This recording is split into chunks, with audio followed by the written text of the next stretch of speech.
আসসালামু আলাইকুম। এমইউ ফয়সাল চ্যানেলের পক্ষ থেকে আপনাদেরকে স্বাগতম।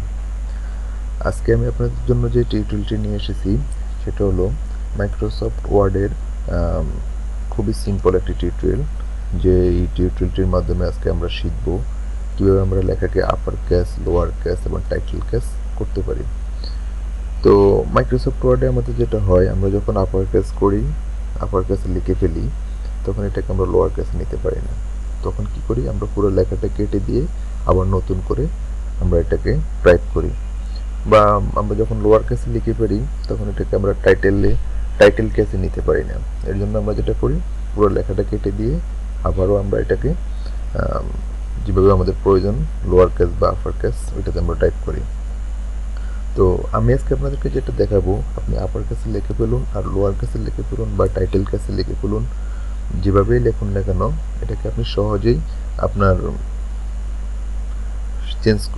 আপনি এটাকে চেঞ্জ করতে পারবেন। তো এর জন্য যেটা করতে হবে, আপনি যে লেখাটাকে আপনি করবেন সেই লেখাটার মধ্যে আপনি কন্ট্রোল-A ধরে পুরো লেখাটা সিলেক্ট করে নেবেন।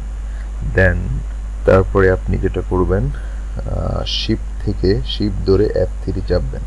শিফট ধরে F3 একবার চাপ দেওয়ার পরে আমরা যেটা দেখতেছি, সবগুলো এখন লোয়ার কেস হয়ে গেছে। এখন যখন আবার শিফট ধরে আবারও F3 দিবেন, এখন সবগুলো টাইটেল কেস হয়ে গেছে। এখন যখন আবার শিফট ধরে F3 দিবেন, আবার সবগুলো আপার কেস হয়ে গেছে। তো এভাবে আমরা সহজেই upper case, lower case, title case পরিবর্তন করতে পারবো।